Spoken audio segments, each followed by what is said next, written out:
అయినా మీరు ఇంత ఏకపక్షంగా చేయడం, ఇంత దౌర్జన్యం పెట్టి పోయడం మాత్రం అదే రాష్ట్రంలో ప్రతి ఒక్కరికి చెప్పాలి కదా ఇంత జరిగింది.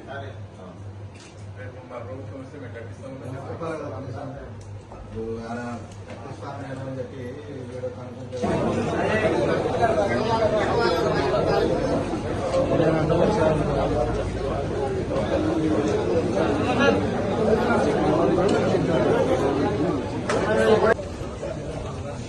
ఫ్రెండ్ సార్ అందరు కొంచెం ఇక్కడ శిక్షించాలి, పడగొట్టిన దుర్మార్గులను శిక్షించాలి. చోటే తిరిగి మళ్ళీ ఈద్గాను కట్టించాలి.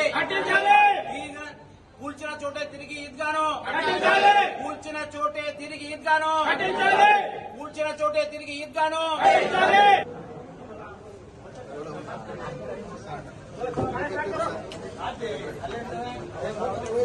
అలే భాయ్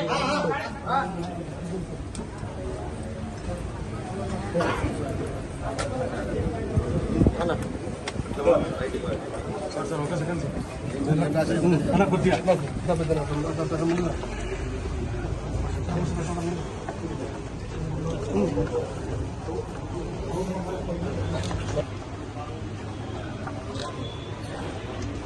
కంప్లైంట్ కూడా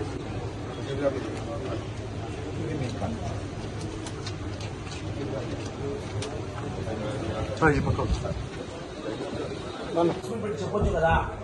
ఏదో సరే ఆయన కూర్చోలేదు అనుకుందాంలే, ఎవరు కూర్చున్నారు, గుర్తెలిస్తే కూర్చున్నారు, నేను తిరిగి దాన్ని కట్టిస్తాను, ఏదో రండి నా నిజం జరగలేదు రాలేదని చెప్పచ్చు.